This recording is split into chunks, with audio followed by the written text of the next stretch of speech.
Saya atas nama Muhammad Adijani, saya dari Fakultas Usuluddin, Prodi IAT, IAIN Kediri.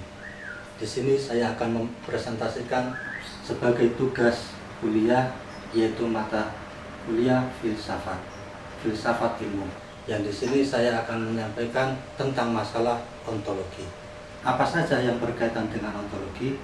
Sebelum saya melanjutkan pembahasan tentang ontologi, di sini saya akan memaparkan beberapa hal yang berhubungan dengan ontologi. Yang pertama, apa pengertian ontologi? Yang kedua, apa sajakah macam-macam aliran ontologi? Yang ketiga, siapa sajakah tokoh ontologi? Dan yang keempat, apa manfaat mempelajari ontologi?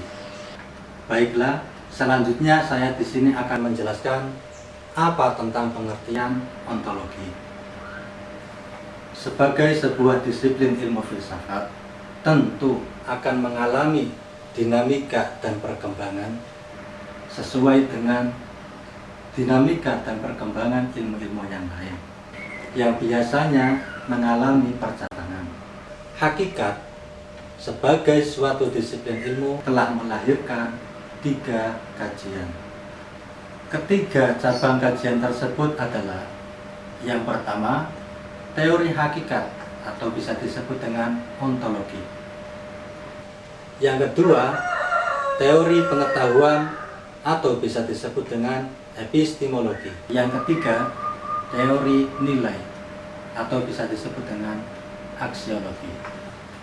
Sesuai dengan apa yang akan saya jelaskan tentang pengertian ontologi, bahwasanya ontologi berasal dari bahasa Yunani, yaitu terdiri dari kata ontos atau being dalam bahasa Inggris dan logos atau logis dalam bahasa Inggris. Jadi ontologi juga bisa kita artikan dengan the theory of being qua being, yaitu teori tentang wujud melalui wujud atau menjelaskan sesuatu melalui sesuatu.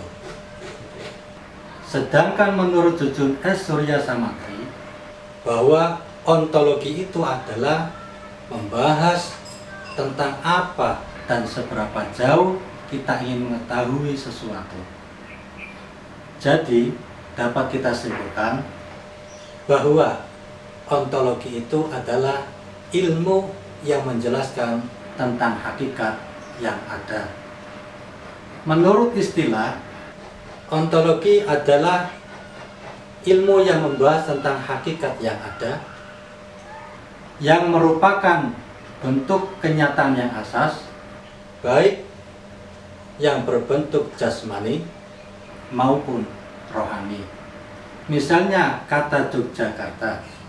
Ketika ada orang yang berbicara tentang Jogja, maka orang yang mendengarkannya akan paham bahwa yang dimaksud adalah Yogyakarta. Karena kata Yogyakarta itu lebih komunikatif. Setelah kita mengetahui tentang pengertian ontologi, selanjutnya saya akan membahas tentang bidang kajian ontologi. Ontologi sendiri pertama kali diperkenalkan oleh Rudolf Goclenius pada tahun 1636 Masehi, yang menamai teori hakikat yang ada bersifat metafisika, karena keduanya sama-sama menjelaskan tentang hakikat. Dalam perkembangannya, Christian Wolff membagi metafisika menjadi 2, yaitu metafisika umum dan metafisika khusus. Metafisika umum dimaksudkan sebagai istilah lain dari ontologi. Sedangkan metafisika khusus masih dibagi lagi menjadi kosmologi, psikologi, dan teologi. Sedangkan kajian ontologi tersebut adalah hakikat seluruh kenyataan, yang nantinya objek ini melahirkan pandangan-pandangan atau aliran-aliran pemikiran seperti monoisme, dualisme, pluralisme, nihilisme, dan agnostisisme. Monoisme, paham ini menganggap bahwa hakikat yang ada itu berasal dari satu sumber saja. Tidak mungkin dua, baik yang berasal dari materi ataupun rohani. Misalnya, pada masyarakat yang bermayoritas beragama Islam, maka Allah lah yang dianggap satu atau tunggal. Dan ada pula beberapa suku atau adat yang menganggap hal lain yang mengatur kehidupan manusia, seakan-akan ia yang tunggal. Paham monoisme ini kemudian terbagi menjadi dua aliran. Yang pertama, materialisme. Aliran ini menganggap bahwa sumber yang asal itu adalah materi, bukan rohani. Yang kedua, idealisme. Idealisme ini diambil dari kata idea, yaitu sesuatu yang hadir dalam jiwa. Aliran ini menganggap bahwa di balik realitas fisik pasti ada sesuatu yang tidak tampak. Bagi aliran ini, sejatinya sesuatu terletak di balik yang fisik. Ia di dalam ide-ide. Sedangkan yang fisik, bagi aliran ini hanya dianggap bayang-bayang, yang sifatnya hanya sementara dan selalu menipu. Selanjutnya, dualisme. Aliran ini berpendapat bahwa benda itu terdiri dari dua hakikat sebagai asal sumbernya, yaitu hakikat materi dan rohani, atau yang terlihat dan tidak terlihat. Keduanya itu masing-masing bebas dan berdiri sendiri dan sama-sama azali dan abadi. Hubungan antara keduanya menciptakan kehidupan alam ini. Selanjutnya, pluralisme. Paham ini berpandangan bahwa setiap macam bentuk merupakan kenyataan.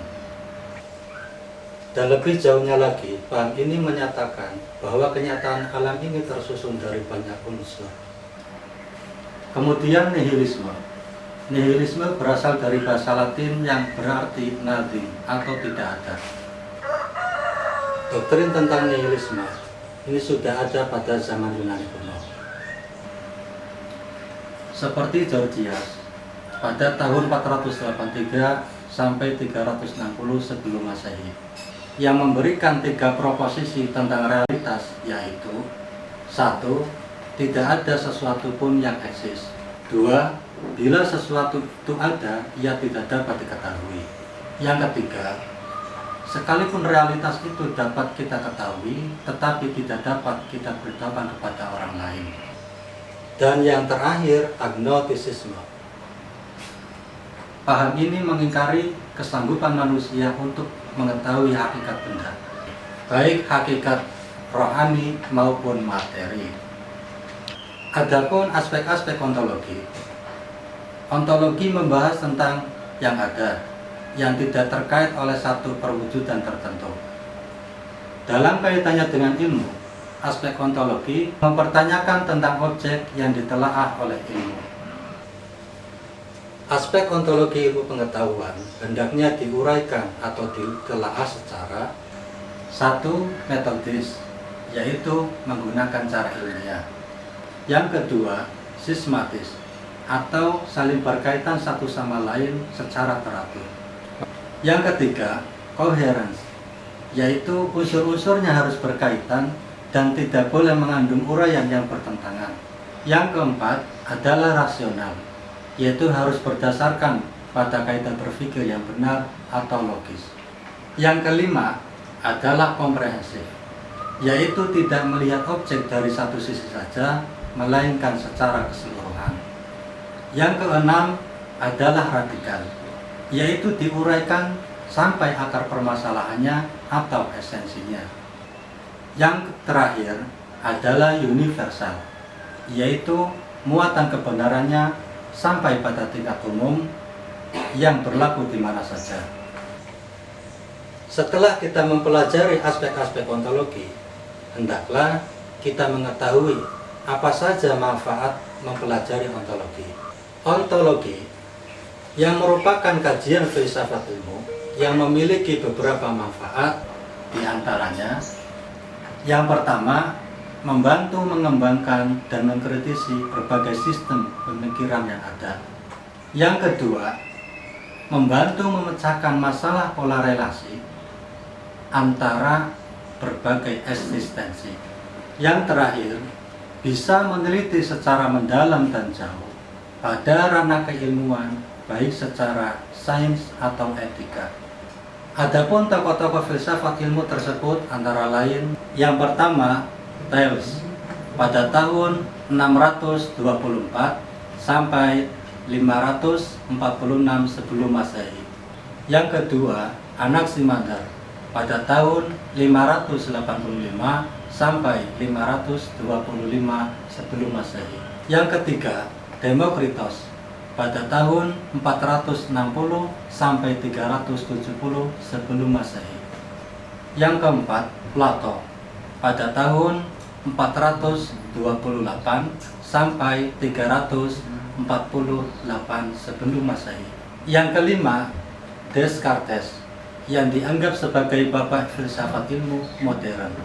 Yang keenam adalah William James pada tahun 1842 sampai 1910 Masehi. Yang ketujuh adalah Ivan Turgenev pada tahun 1862 Masehi. Yang kedelapan adalah Frederick pada tahun 1844 sampai 1900 Masehi. Yang kesembilan, Martin Heidegger pada tahun 1889 sampai 1976 Masehi. Dan yang terakhir, Jean Paul Sartre pada tahun 1905 sampai 1980 Masehi. Demikian ulasan singkat tentang ontologi sebagai bahan kajian mata kuliah filsafat ilmu. Mohon maaf apabila ada kekurangan atau kesalahan dalam penyampaian materi. Terima kasih. Assalamualaikum warahmatullahi wabarakatuh.